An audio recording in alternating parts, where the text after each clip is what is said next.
Allez, salut à tous, c'est Matt, on se retrouve aujourd'hui pour notre vidéo du jour. On va parler de pas mal de choses, de quelques altcoins quand même. On va parler bien sûr de BTC. Et vous le savez, malgré le FUD actuel, en plus on en rajoute une bonne couche là. Je viens de voir qu'il y a BFM qui poste une analyse pour parler d'un Bitcoin sous les 10 000. On a un exchange japonais qui commence à retirer les withdraws. On a également une autre société liée à la DeFi, Genesis je crois, qui bloque les retraits, qui n'a plus de sous. Ils évoquent le problème de FTX alors que bien sûr il y a une semaine, ils disaient on n'a rien chez FTX, on n'a rien à voir avec eux, il n'y a aucun problème chez nous, ne vous en faites pas. Donc on commence à connaître les mensonges des plateformes centralisées malheureusement. Et bien malgré tout ça, je suis assez bullish, vous le savez, on en parlait dimanche justement, je vais vous remettre le graphe en 1 heure. On était quelque part par là, j'avais dit que ça, je sentais quand même bien qu'on allait le casser. On l'avait vu en plus sur iBlock Capital, il y avait beaucoup de liquidités en bas, mais il y en avait surtout énormément au-dessus. Donc on a pris tout ce qui était liquidité en dessous. Tout ça, on a pris, on a mangé.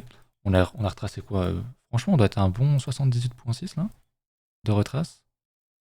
Quasiment même le 88.6, donc on a fait un très très très gros retrace. Et derrière, je vais supprimer tout ça. On est revenu. Bounce, encore sur ce niveau, des 17 000. On l'a tapé donc une fois, deux fois, trois fois, peut-être même quatre. Vous savez ce que j'en pense, c'est un niveau, pour moi, c'est pas un niveau de résistance où j'irai ouvrir un short. C'est un niveau où je pense, c'est une target en fait pour moi. C'est une target, on va aller le casser. Donc ce que j'aimerais maintenant, on a un TD9, admettons, ce serait de chercher un achat pour aller casser ce niveau et aller chercher de la grosse liquidité au-dessus. Et je pense qu'il y en a, là on est en H1, mais on peut revenir au moins jusque dans les 19-20K. On y reviendra juste après. Mais le marché est très très très très bear, honnêtement. Quand on regarde, je vous ai montré l'autre coup à iBlock Capital, malheureusement je ne peux pas vous le remontrer puisque le site a vraiment beaucoup de mal à charger. Un peu comme Kingfisher, malheureusement je pense que leur tech n'est pas encore extrêmement au point. Mais voilà, moi pour moi ce niveau-là des 17 000 c'est vraiment une target. C'est vraiment un niveau qui doit péter. On est dans un range de toute façon entre 17K et en gros 16K, 15K, 16K, 15 800 là. Donc voilà pour ça. Je voulais vous montrer bien sûr au niveau de BTC qu'on a un funding qui est toujours extrêmement négatif, qui est négatif. Il a été extrêmement négatif pendant un temps, il est toujours négatif. C'est quand même assez rare sur le marché. On a pas mal de positions qui s'ouvrent actuellement sur du 15 minutes alors que le cours descend sur un funding négatif. Donc pour moi, c'est des shorts qui commencent à s'accumuler. Autre point au niveau du CVD, on a, si je le retrouve, on l'a fait un plus bas comparé au bottom qu'on avait fait le 14 novembre à 20h à 16 200. On l'a fait un large plus bas ici sur le CVD, sur le spot, mais aussi assez rare sur le futur, mais aussi sur le spot où ça commence quand même finalement à quand même pas mal vendre. On l'a fait vraiment un plus bas sur le spot. Donc je pense que ça FOMO pas mal à la vente. Les news sont pas très bonnes. Je vais pas vous le réapprendre avec l'histoire de FTX et tous les autres qui commencent à fermer, à clôturer les retraits.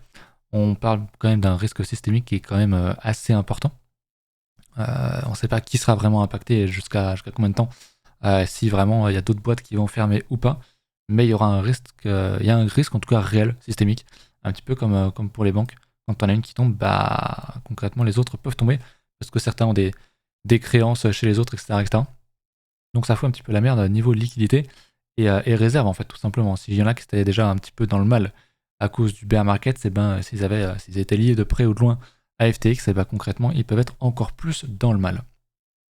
Vous le savez, je suis surtout intéressé sur ce genre de niveau, que ce soit sur BTC ou les alts. D'ailleurs, pour du DCA, on a fait un bot DCA samedi, la vidéo de samedi. Elle est dans la description, je crois, je l'ai mise maintenant automatiquement. On y reviendra dimanche, puisque du coup, on aura eu une semaine d'achat. Donc on fera un petit point une fois par semaine, ça me semble être intéressant. Si vous êtes intéressé, d'ailleurs, je n'ai même pas mis le bandeau Bybit, mais il y a 15% de réduction sur les frais sur les futurs, donc n'hésitez pas. Ils ont posté d'ailleurs leur première phase de Proof of Reserve. J'ai pas le lien là, mais je vous le mettrai dimanche, on en reparlera. Ils ont, je crois, 2 milliards de côté, 2-3 milliards de côté. Mais bon, il y a encore des choses qui vont arriver plus tard, comme j'avais expliqué. Juste montrer une adresse, ça prouve rien du tout. En fait, il faut un audit beaucoup plus poussé pour réellement avoir un Merkle Tree, comme on appelle ça. On va parler donc du coup d'Ether. Il nous fait un peu quelque chose d'assez similaire à BTC. Vous savez que j'étais très bien quand on était là-dessus. J'étais très bien, je parlais d'une très bonne entrée short sur YouTube quand on était dans ces niveaux-là, dans le niveau de l'order block et tout. On a cassé, on a pris la liquidité ici, on a réintégré sur une bougie.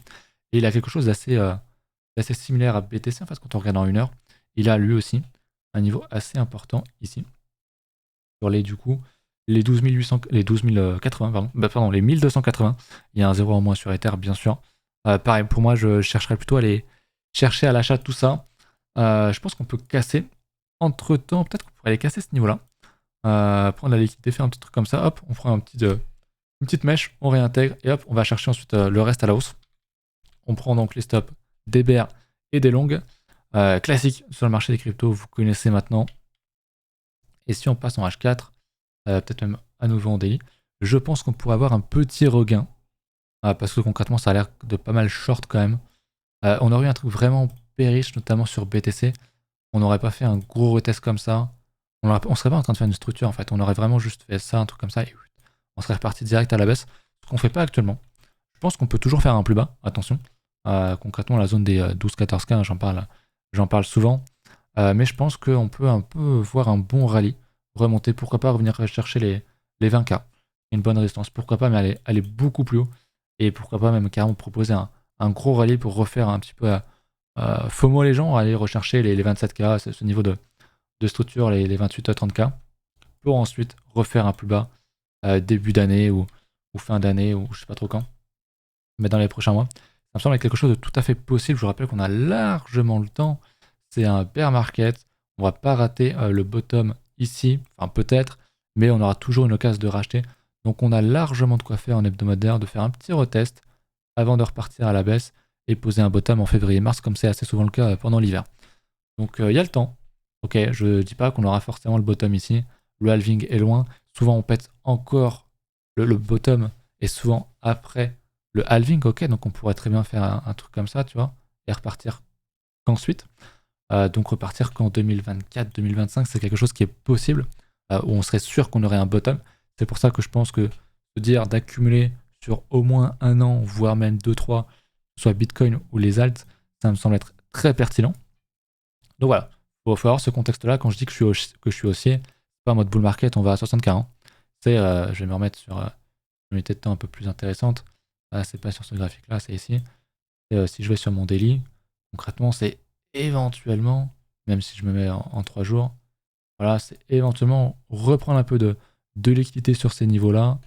Pas le bon truc que j'utilise d'habitude. Éventuellement casser ce haut-là, casser ce haut-là, casser ce haut-là. Et éventuellement, peut-être pas tous, hein, mais grand max, je pense qu'on peut aller à 28K, faire FOMO les gens, et ensuite tout réinverser, repartir, etc. À la baisse. Moi, c'est un peu plus mon plan. Alors, c'est un peu du Madame Irma pour l'instant, on n'a rien. Peut-être que je suis haussier, qu'on ira effectivement refaire un mouvement haussier, mais qu'on n'ira pas plus haut que les 21K. C'est tout à fait possible. Mais je regarde beaucoup ce qui se passe sur le marché. Et vous le savez, c'est très volatile en ce moment, avec l'affaire de FTX. D'ailleurs, j'ai vu que Binance avait récupéré quasiment tout de cette histoire de FTX. Ils ont repris, je crois, ils ont fait 3 fois plus de volume. Après la chute de FTX, tout le monde va chez eux. Ça les arrange bien. Mais je pense vraiment qu'on va casser ce niveau-là à la hausse. Pourquoi pas aller chercher le Vegas H4 qui est à 18K. Je me mets en H4 ici. Qui est ici, à 18 000. Donc, ouais, pour moi, c'est quelque chose qui est tout à fait possible. Peut-être qu'on n'ira pas plus haut, mais je pense qu'il y a quand même une bonne impulsion à jouer, à minima pour les 18K. Et voilà, donc c'est affaire à suivre pour les intradayers. Pour ceux qui font de l'intraday, ça peut être intéressant, même des petits swings en fait. Hein. Je pense que c'est un move qui peut jouer même sur du H1, du H4. Il y aura peut-être des signaux à prendre. Pour l'instant, c'est vrai qu'il n'y a pas grand-chose. C'est compliqué à trader ce genre de choses. On a pris déjà pas mal de liquidités ici. On a fait un bon retracement ici. Je pense que ça va jouer en H1, c'est quand même compliqué. Quoique, on a une div cachée là, qui pourrait être pas mal. Je sais pas si vous le voyez. On a donc un creux ici. On fait un plus haut pour l'instant sur le cours, alors que sur l'indicateur, on fait un plus bas. Donc si on commence à retrouver un momentum haussier, pour moi, il y a divergence. En plus, on a un TD9. Donc il y aura un achat qui serait sans doute faisable ici, avec un stop, pourquoi pas là. Et si tu joues une cassure, tu peux avoir un R de 2 assez facilement. On y reviendra. Je vous montrerai peut-être ça sur Twitter dans les prochains jours, ou ce soir s'il y a le signal. Ça pourrait être un cadre, par exemple. Moi, je vous avoue que je traite plus trop BTC. Je suis à fond sur le Forex en ce moment. Mais techniquement, c'est un signal que je prendrais. J'aime beaucoup avoir cette idée d'avoir ça en target. C'est vraiment quelque chose qui me plaît énormément parce qu'il y a un max de liquidité. On l'a vu l'autre fois, malheureusement, je ne peux pas vous le montrer. iBlock Capital lag à mort. Leur page ne charge même pas. Mais quand je vois ça, je sais, en plus, je l'avais vu avant sur iBlock, il y avait énormément de gens qui étaient mass short en tout ça. Et forcément, il y a un max de pognon à aller chercher en haut. Et c'est des liquidations en fait. Donc dès qu'on va casser ce niveau-là, je pense vraiment qu'on va faire un gros mouvement comme ça de liquidation, ici ou plus haut si on y va. Et je m'attends à un mouvement assez fort à la hausse. Peut-être que j'ai tort, encore une fois, trading, c'est pas une question d'avoir raison ou tort, c'est une question de gérer son capital et de savoir protéger ses gains et de couper ses pertes quand il le faut. Donc c'est un scénario que je verrai actuellement, je suis plus long que short. Et mon scénario d'invalidation, c'est quoi? Bah, c'est si on fait un nouveau plus bas, hein. Si on casse les 15 800, bon bah là je dirais ok, on va peut-être à 12K, 10K, etc. Le scénario un peu plus long terme. Et auquel cas, en vrai, ça m'arrangerait qu'on fasse un bottom le plus vite possible. Parce que si on va dans les 10K assez vite, je pense qu'on aurait le bottom. J'ai déjà dit, pour plein de raisons. En termes de cyclicité, on approche quand même beaucoup de l'hiver, on peut même dire qu'on y est. Même si on a encore quelques mois. On aurait fait moins 85% sur BTC, donc ça aurait été quand même déjà une bonne perf comparé au cycle précédent. Donc je pense que le bottom peut se situer dans cette zone là-bas. Peut-être qu'on l'a ici. Moi, je pense pas. En tout cas, c'est trop tôt pour le dire, selon moi. Mais voilà, tout ça pour dire ça. J'ai parlé d'Ether, j'ai parlé de tout ça. Je voulais vous parler de quelques altes. Du coup, on avait le CHZ éventuellement à évoquer. On va aller voir sur... non, pas ici, il n'y a pas assez de Chiliz. Voilà. Là, il y a de quoi faire. Et on a des altes aussi qui, en face, sont assez intéressantes. Comme par exemple ici le CHZ, hein, qui a eu un bon gros bull run en 2021 et qui consolide ici en daily. On le voit, alors il y a eu beaucoup de mouvements, ça c'était l'affaire FTX, bien sûr. Mais qu'est-ce qu'on a ici? On a un beau niveau. Il veut bien me laisser le tracer. On a un beau niveau qui ne demande qu'une chose, c'est à être cassé, puisqu'on y retourne quand même pas mal. Donc si on a un mouvement à la hausse sur BTC, a priori sur le CHZ, il y a moyen qu'on vienne casser. Je dis pas qu'on reparte en tendance haussière et qu'on aille to the moon CHZ à 10$, hein, c'est pas ça. Hein. C'est juste à minima casser. Alors il faut aller voir après en termes de time frame un peu plus grande. Voilà, on a par exemple un bon order block ici. On va le prendre, on va le prendre comme ça. Techniquement, on a un bon niveau ici. Ça pourrait être une bonne target. J'ai pas regardé en termes de Fibo. Et je prends vraiment le top du top. Le 61.8, un peu au-dessus, pourquoi pas. Ou alors en linéaire, ouais, un bon 50%. À revenir au moins à 38.2 jusqu'au 50%, c'est une bonne zone de TP, vous le savez, ici. Donc, tiens, je vais même l'affiner, le mettre comme ça en fait. Hop, ça c'est ma zone de Fibo en linéaire, qui me servirait forcément de prise de profit. Donc voilà, en daily, c'est quand même encore assez large. Vous voyez, cette zone, elle me paraît tout à fait honnête pour un TP. Donc entre les 0,42 et 0,53, c'est quand même assez large, c'est assez volatile, c'est les cryptos. Maintenant, pour rentrer en position sur le CHZ, j'avoue, c'est un peu compliqué. Quand on est honnête, là, c'est un peu compliqué, j'aime pas trop ce mouvement ultra violent. Après, ce qui est bien, et c'est ce que je vous montre souvent, c'est qu'on a pris le stop ici, on a pris les stops, on réintègre direct, donc ça, c'est intéressant. Ça aurait été intéressant peut-être de reprendre un petit un retracement après réintégration, genre ici. Hop, on s'est arrêté au 50%, c'est pas mal. À voir après si en H4, si en H1 il y avait des signaux ou pas. Mais c'est quand même beaucoup d'anticipation. Ouais, il y avait une petite div, mais en vrai de vrai, je l'aurais pas pris. Donc compliqué à prendre. Pareil, si on casse ce niveau, ça se tente de jouer la hausse. Mais pour moi, ça va être sur du 15 minutes, sur du 1 heure. Si on a un setup type, voilà, on casse ça. On a un petit retest, une div, un truc. On prend là, on a un stop qui va être ici pour aller jouer cette zone-là. Toujours essayer d'avoir un R de 2. Mais le problème, c'est que si tu joues ça sur du H1, etc., le stop risque d'être un peu trop proche. Donc vraiment attention à prendre que des très très bons signaux que vous connaissez, dont vous avez l'habitude, pour être sûr d'entrer avec confiance. Bien sûr, il faut toujours prendre ses pertes quand il le faut. Mais voilà, le Sagesse, c'est pas le plus beau, même si on voit il tient quand même bien, il tient quand même mieux qu'Ether, etc. Il est dans une tendance haussière depuis la fin de l'été, donc depuis mi-été d'ailleurs même. Donc c'est bien, il consolide, on a pris les stops. Typiquement, on avait voilà, le fameux schéma qui est pas ultra beau ici, mais on avait un range comme ceci. Donc on vient prendre la liquidité en bas, on la prend en haut, on la reprend en bas, finalement on réintègre. Donc tu peux considérer que finalement la première prise de liquidité dans ce range, c'était en haut ici, ensuite en bas. Et l'objectif c'est quoi? D'aller venir rechercher la première, comment j'appelle ça déjà? La première sortie. J'allume aussi la première déviation qui est ici. Hop, j'en mets une ici, j'en mets bien sûr une autre ici. Donc c'est bon, j'ai déjà parlé de ce setup là qui est pas ultra beau ici, mais qui est quand même là. Donc bon, si on casse par la hausse, pour moi il faudra vraiment jouer la hausse. Si on casse les 0,29, on peut aller chercher les 0,40, les 0,50. Pour moi c'est quelque chose qui est possible. Au-delà, je pense pas. On reste dans un marché qui est quand même très hésitant et même très bear. Mais il y aura forcément des TP à prendre là-dedans. Donc pas facile, il faudra voir quand est-ce qu'on va casser si on a des setups sur du H4, du H1. Mais on en reparlera. D'ailleurs, je vais mettre une alerte. Et puis si toutefois on vient casser ici, bon bah tant pis, il n'y aura rien à faire et on verra plus tard, quoi. Ça c'était pour le CHZ. Le Matic, je sais plus si on en a parlé la dernière fois. Non, c'était le DYDX dont on avait parlé. J'aimerais bien qu'il y ait un peu plus non, c'est bien ça, DYDX. Qui m'intéresse pas mal d'ailleurs comme plateforme avec une autre. Faudra que je regarde ça. Est-ce que. Ouais, si c'est là, on a le plus de historique. DYDX. DYDX qui du coup nous fait, est en train de nous faire son double bottom hebdomadaire. Alors, il le confirme pas. Il a fait une petite mèche au même niveau. Mais ça pour moi c'est vraiment un signal extrêmement fort. Alors vu la cote du marché, je m'attends à ce que même s'il casse, il se fasse fake out. Donc qu'il réintègre sans forcément casser son plus bas. Mais qui range et qui reperte, pourquoi pas en 2023, 2024, je sais pas quand.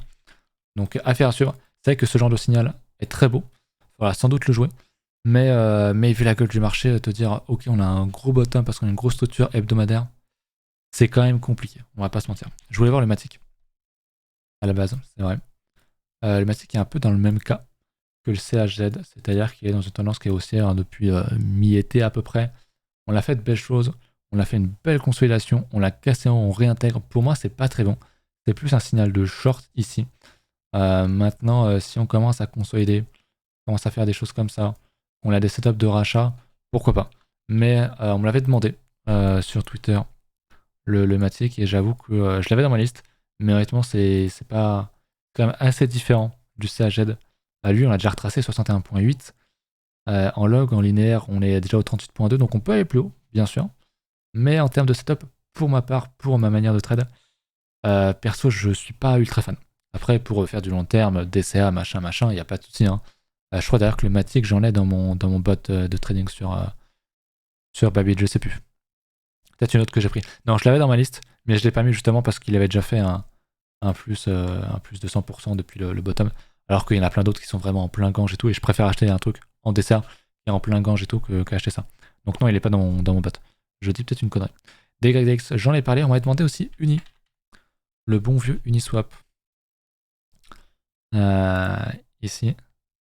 Qui commence à structurer petit à petit. Lui, il a bien... Ouais. Vous savez ce que je vais montrer. Je le sais que vous le savez. Alors, en hebdo, il est un peu... Il me faudrait un truc entre l'hebdo et le mensuel. D'ailleurs, je l'ai, je suis con. Le double weekly, là. Je l'ai quelque part.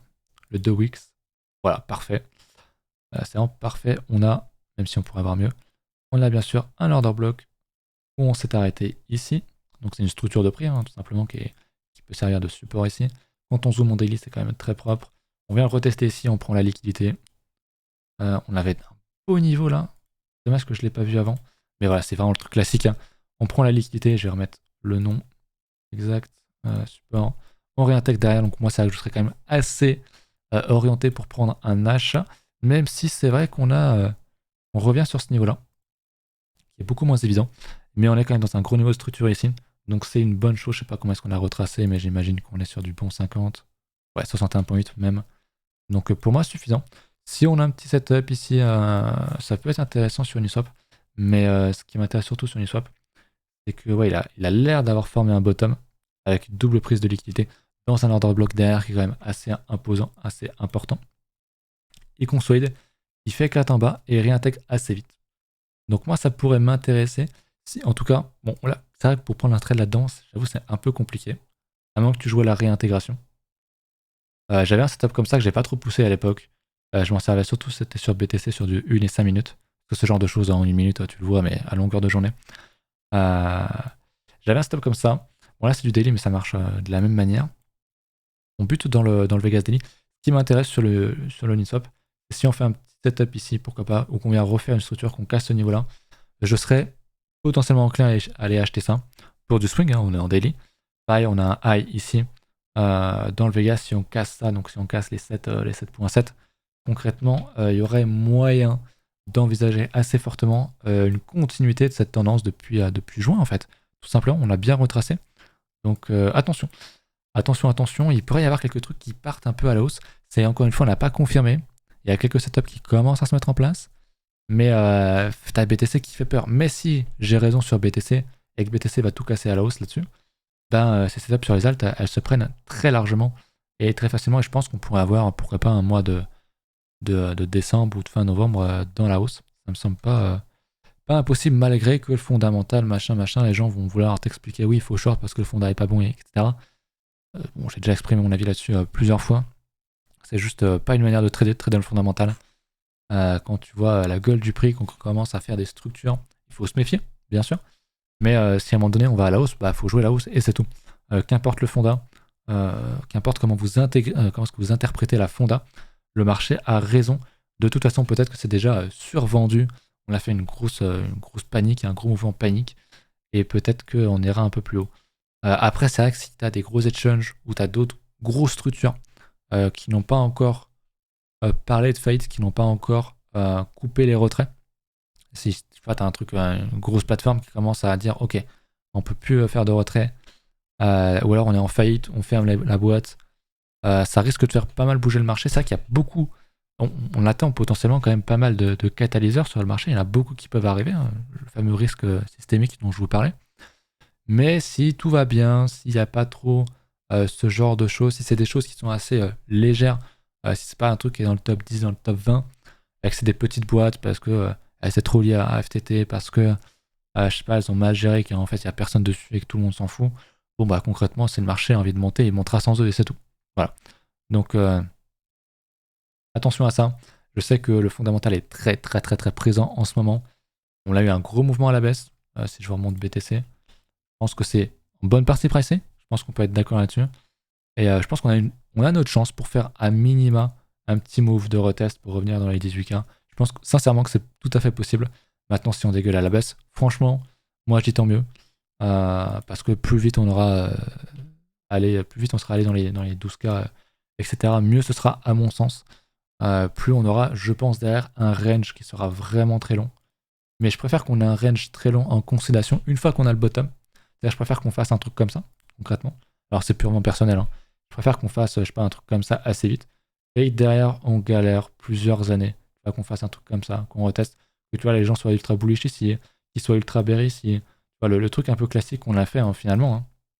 On a fait une grosse structure ici. Bon, c'était quand même beaucoup plus propre sur BTC, mais tu vois, on a fait un beau mouvement à la hausse. On vient retester, crise Covid ou pas. On serait sans doute allé un peu plus bas. Avant de repartir, tu vois, donc c'est une structure qui se fait en hebdomadaire. Avant de casser, de refaire un plus haut ici, ça s'est fait en 100 bougies hebdomadaires. En 100 bougies hebdomadaires. C'est absolument monstrueux. Si on regarde Ether, d'ailleurs, j'ai pas regardé Ether en BTC. Il faut absolument que je regarde. Si on regarde le bon vieux Ether, la fameuse structure que j'évoquais juste avant, hop, elle est là. Tu vois. Ce que j'aimerais, c'est qu'on soit. Alors, si on a déjà le bottom, tant mieux. Voilà. Ce que j'aimerais, c'est qu'on soit à peu près ici sur BTC et qu'on fasse un mouvement assez violent, tu vois, qu'on pose un bottom et que derrière, voilà, des grands mouvements, mais au final, qu'on vienne retester un an après ou quoi, tu vois, et qu'on vienne casser que plus tard. Et là, c'est pareil, avant de refaire un nouveau plus haut et confirmer cette structure, ça nous a pris 87 bougies, donc un peu moins que sur BTC. Mais concrètement, voilà, je pense qu'on pourrait être, si on compare à Ether, je pense qu'on pourrait être à peu près dans cette zone. Je pense, à peu près. Je pense qu'on a encore un dernier mouvement vers le bas. Peut-être que je me trompe et auquel cas tant mieux. Mais en fait, ce que j'aimerais éviter pour le marché et pour nos émotions et nos nerfs, c'est qu'on fasse pas un truc vraiment très long sur vraiment 3 à 4 ans où tu sais pas quand est-ce que tu as le bottom, on va rechercher plus haut, on fait un plus bas, on range, on va finalement refaire un plus haut, puis en fait on va aller faire un carrément plus bas, genre dans 2 ans et remonter plus tard, tu vois. Un truc comme ça, pour moi, ce serait vraiment pas dévastateur pour le marché. Après, voilà, le but c'est de liquider un max de monde, hein, bien sûr, avant de repartir. Mais généralement, quand tu es à la baisse, en bear market, surtout un marché aussi orienté, aussi volatile que sont les cryptos, généralement, quand tu es à la baisse, tu tombes, tu as une petite consolidation, tu retombes direct derrière. Quoi. Tu fais pas un gros retour, un mode ok, on va retester les 61,8. Non, ce genre de choses n'arrive que très rarement. Et en fait, tu plonges, tu fais une petite structure et tu continues de plonger. Donc voilà. Je pense quand même qu'on peut revenir rechercher les 18K. Encore une fois, c'est du daily, même du H1 hein, sur le niveau que j'évoque. Mais on a déjà vu ce genre de choses ne pas être cassé au final. Un gros niveau qui ne demande qu'à être cassé et ne pas l'être. Et on continue dans la tendance. C'est arrivé. Donc voilà pour ça. Je voulais en fait voir Ether BTC. Ether BTC toujours aussi strong. Ça, c'est vraiment le truc qui me fait dire qu'il se passe un truc sur les alts. Que Ether est quand même très fort par rapport à BTC, qu'il y a pas mal d'alts qui font des structures. Il y en a beaucoup qui se font déchirer, qui ont invalidé plein de choses. Mais cette structure sur Ether BTC, ça veut dire beaucoup de choses. Hein. Ça veut dire beaucoup de choses. Donc moi, je suis très intéressé par ça. J'ai hâte qu'on casse le niveau que j'ai ici. Je devrais peut-être le mettre différemment. Le niveau donc des 0.089 à peu près.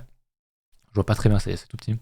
Quand on va casser ça en clôture validée en mensuel, enfin en hebdomadaire, voire en mensuel, ça devrait vraiment vouloir dire quelque chose sur Ether. Et ouais, j'ai hâte de voir ça. Alors ça peut prendre encore des semaines, des mois, je l'ai déjà dit. Mais du coup, la dominance, elle range. La dominance, malgré le fait que BTC se fasse déchirer, que les alts se fassent déchirer, bah on range. On touche le support une deuxième fois, une troisième fois avec un fake out. On fait un niveau ici, on rattaque encore une fois, une quatrième fois. On y retourne là. Franchement, bon, j'étais extrêmement bear sur la dominance, donc bull sur les alts ici. On l'a pas cassé finalement, enfin on a fait un fake out. On y retourne encore. Franchement, on peut encore refaire un petit yo-yo, revenir rechercher les 47%, etc. Il n'y a pas de souci, mais plus on attaque un niveau, plus il a de chance de casser, vous le savez. Franchement, ce truc, je l'ai vraiment. D'ailleurs, j'ai pas d'alerte, c'est assez étonnant. Je vais en remettre une dans le coin. Parce que vraiment, ce truc-là, je crois pas trop à une décollation ici, en fait. Elle aurait pas de sens. Elle avait plus de sens quand on était assez bull en 2021. C'est pour ça que j'en parlais. Je pensais que BTC pouvait dump un peu et que les alts allaient en profiter et que tout allait remonter ensemble après. Bon, ça s'est pas passé, tant pis. Mais c'est vrai, quand tu vois ça, tu te dis, mais est-ce qu'il y a un monde où c'est possible, où les alts reprennent énormément de valeur, aillent même soit passent en marché aussi, même si ça dure que quelques semaines, quelques mois, alors que BTC, non. Ça me paraît très compliqué dans un niveau comme ça. Surtout avec le fait qu'il y a beaucoup de personnes qui n'ont plus trop confiance en les exchanges et tout. Donc ça me paraît compliqué. Et surtout, on n'a pas renouvelé, j'ai envie de dire, comment on appelle ça, les rangs des cryptos. Tu vois, pour l'instant, c'est toujours les anciens qui sont là. Alors je sais qu'il y a des gens déjà qui viennent un petit peu sur les Discord et un peu partout, qui demandent, ok, moi je sais que les cryptos sont déchirés, ça m'intéresse, j'essaie d'acheter, etc. C'est bien, on a le début de ça, mais on n'est pas du tout dans une période euphorique où tu te dis, bon, c'est surtout BTC qui prend tout, les alts ne pètent pas, là ça devrait arriver. Bah non, en fait, on est vraiment dans une situation de marché où concrètement c'est assez mort. C'est pour ça qu'il faut s'y intéresser. Mais j'avoue que si on fait ça sur la dominance, si on casse sur la dominance en bas et qu'on a des gros setups sur les alts, honnêtement, je pense qu'il faudra le jouer par principe, quitte à sortir très vite sur invalidation. Mais je pense qu'il y a un monde où il y a quelques semaines de décorrélation sur les alts par rapport au BTC. Mais on n'y est pas encore, on l'a pas du tout cassé, donc c'est très prévisionnel et encore une fois, c'est un peu du Madame Irma. Mais bon, ce niveau, à un moment donné, il va casser sérieusement. À un moment donné, ça va arriver. Ça, c'est quasi sûr. L'or réintègre. Je vous en parlais, ce setup de réintégration. Avec une déviation, c'est super. C'est bien. Si on a de l'or, j'en ai pas. De toute façon, c'est du mensuel, donc bon, c'est un peu compliqué. Mais je sais qu'il y en a qui traitent sur des DEX ou d'autres plateformes qui permettent de trader les cryptos et le marché trading. Donc l'or, pour moi, ça peut être un bon investissement. C'est du mensuel. Faudra voir où est-ce qu'on close. Mais si on peut avoir un achat un peu plus bas dans cette zone-là, avec un stop qui va être assez proche ici ou même un peu plus bas si on veut jouer la sécurité, ben, derrière, si effectivement on vient casser cette grosse structure à la hausse, il y a moyen de gagner un beau R. Après, c'est pas volatile comme BTC, c'est du mensuel. Tu fais un 100% sur l'or, t'es content. En vrai, hein, concrètement, si je regarde le prix actuellement que je trace un 100%, le 100%, ouais, tu serais même très content. J'y crois pas trop. Hein. Enfin, pas avant quelques années a priori sur l'or. C'est quelque chose de possible, hein. Mais c'est pas pour tout de suite. Donc, mais bon, j'aime beaucoup le graphe. J'aime beaucoup le graphe. Ce qui m'intéresse aussi et surtout, vous le savez, c'est le dollar. On s'est bien arrêté sur cette zone que j'avais tracée il y a maintenant un petit moment avant qu'on y arrive. Donc je suis assez content. On tombe bien là-dessus. Et malheureusement, vous le savez, le SP, les actions, les actifs à risque, de manière générale, en ont profité. Parce que quand le dollar tombe, c'est-à-dire que les gens vendent leur dollar pour le mettre sur les marchés à risque, généralement. Sauf les cryptos n'ont pas pu en profiter à cause de ce salopard de SBF. Mais concrètement, ouais, il y a eu une belle tendance baissière, c'est cool. Enfin, une belle tendance baissière en H4, etc. et en dessous. On est dans du Vegas, donc techniquement, on est censé être intéressé par acheter, donc j'irai pas short le dollar ici. Mais on pourrait avoir une tendance qui s'inverse, je vais me remettre en hebdomadaire. On pourrait avoir un petit peu de range, on pourrait avoir un petit, voilà, des petites structures qui commencent à se faire, avec pourquoi pas un nouveau plus bas, qui pourrait permettre à nouveau de voir de belles choses sur les actifs à risque. Et peut-être que les cryptos en profiteront un jour, on l'espère. Ça c'était le dollar, je vous en parlais. L'ESP qui du coup se retrouve un petit peu, retrouve quelques couleurs. On arrive sur mes niveaux de short, vous le savez, on a le combo Vegas plus order block bear qui est ici. On n'a pas forcément de signal en daily, en 3 jours il n'y a pas non plus. Donc un peu compliqué sur du plus court terme. Ouais, on serait en train de div, mais pas confirmé pour moi. Donc un peu compliqué pour moi, dans tous les cas c'est un bon niveau où on peut prendre des profits. Maintenant, comme sur BTC, j'estime qu'on peut aller quand même beaucoup plus bas. On est sur le 38.2 de retracement en pleine crise. Alors les gens s'attendent naturellement à ce qu'on aille beaucoup plus bas parce que c'est la crise donc ça doit tomber. Hein, c'est toujours l'analyse un petit peu simpliste des marchés, c'est les experts à BFM ou pareil côté chaîne américaine. En réalité, quand on s'arrête à 38.2 et qu'on refait des plus hauts derrière, c'est que la tendance est extrêmement forte. On l'a pas encore fait. Moi je m'attends aussi qu'on aille un peu plus bas en linéaire. Je pense on a quand même retracé le 50%, c'est quand même pas mal. C'est quelque chose qu'on fait beaucoup sur les marchés financiers. Là où un peu le golden niveau sur les cryptos, c'est surtout le 61.8 sur BTC. Sur les marchés tradis, c'est surtout le 50. Le 61.8 aussi. Mais généralement, quand on casse le 61.8, quand on va jusqu'au 78 et en dessous, généralement, c'est pas très bon. Là, on est sur un 50 parfait. Est-ce qu'on ira plus haut, plus bas, pardon, je sais pas. Je pense que c'est pas impossible. On est quand même sur un très gros niveau parce que c'est le 50 et c'est l'ancien niveau de structure ici. Donc pour moi, c'est intéressant d'en l'acheter. Mais j'exclus pas le fait qu'on puisse refaire un petit plus bas, refaire un petit div et intégrer ranger et repartir que l'année prochaine, quoi. Donc le SP à suivre. Et il faudra absolument suivre le SP parce que, alors à moins qu'il y ait des corrélations, c'est arrivé même depuis qu'il y a corrélation entre BTC et l'ESP, à part événements exceptionnels comme ce qu'on a vu avec FTX. Mais si on commence à structurer quelque chose sur l'ESP, qu'on commence à faire un truc comme ça, qu'on commence à casser une structure comme ça sur l'ESP, il faudra vraiment regarder ce qui se passe sur BTC, sur les alts, et voir s'il y a des achats qui sont possibles. Par contre, si l'ESP fait quelque chose d'assez sale, il faudra voir aussi ce qui se passe sur le BTC et peut-être anticiper. Je sais qu'au niveau du GBTC, je viens tout juste d'y penser, je l'ai plus dans ma watchlist, donc le grayscale, hein, et ben le BTC a pris tellement tarif qu'il est déjà, alors c'est pas les 10K, tu vois, mais si on compare, je vais le mettre en log, si on compare la chart, la fameuse zone que j'ai tracée des 10-12K, c'est ici, ok. On l'a déjà explosé. Et ce qui est très intéressant aussi, c'est qu'on est même revenu au niveau des gaps. En fait, là, il y avait un beau gap. On est venu finalement aller le chercher sur le GBTC. Ce qui est très, très, très, très, très intéressant. Parce que pour moi, c'est le plus bas gap qu'on pouvait aller chercher. Les autres, on était venus les chercher au moins sur des mèches en hebdo. Donc, intéressant. Je me demande si ce truc-là n'est pas survendu. On sait en général que le grayscale pré-shot un peu le cours réel. C'était arrivé pour la chute ici, je crois. C'était arrivé quelques autres fois à la baisse ou à la hausse. J'avais déjà observé ça, j'en avais déjà parlé quelques fois. Et le fait qu'on casse vraiment en hebdomadaire sur un des gros niveaux comme ça, c'est quand même assez étonnant. Après, on commence à faire une div, une double div. Donc très clairement, je n'irai pas short ça. Mais je me demande si BTC du coup n'irait pas à minima chercher ces niveaux-là. On avait aussi le BTC1, donc les futurs sur le CME, qui sont revenus chercher des beaux niveaux qui sont à 16 000 ici. Donc lui, voilà, lui n'est pas du tout revenu dans ce gros niveau-là. Okay. Mais il en est peut-être un peu plus proche que le BTC. Si on compare au niveau de la structure ici, c'est un peu compliqué à réellement comparer. Non, c'est à peu près le même niveau, on est aussi là-dedans. Donc ouais, bon, je voulais juste vous le montrer, c'est vrai que j'en parle pas souvent. À l'époque, si, quand on était dans ces niveaux-là, en 2019, je regardais beaucoup ce truc-là parce que c'était assez récent et tout. Bon, au final, c'est pas ce qui lead vraiment le marché, mais c'est quand même intéressant à regarder côté institutionnel, je trouve, de temps en temps. Donc voilà, la vidéo est assez longue, je suis désolé. Il y a le Black Friday bientôt, donc je vous en reparlerai, c'est vendredi prochain. Je vous remontrerai tous mes liens, tout ce qui est TradingView et tout, attendez avant de payer. Soit TradingView, iBlock Capital, n'importe quel truc en fait. Il y aura à minima moins 25%, moins 50%, ça arrive tout le temps. J'ai eu un mail qui parlait justement de iBlock. Juste au référent, je l'ai vu tout à l'heure, je crois qu'ils vont annoncer du moins 60%, un truc comme ça, sachant que c'est très cher. Le payer pendant le Black Friday, c'est vraiment la meilleure option, tout comme TradingView.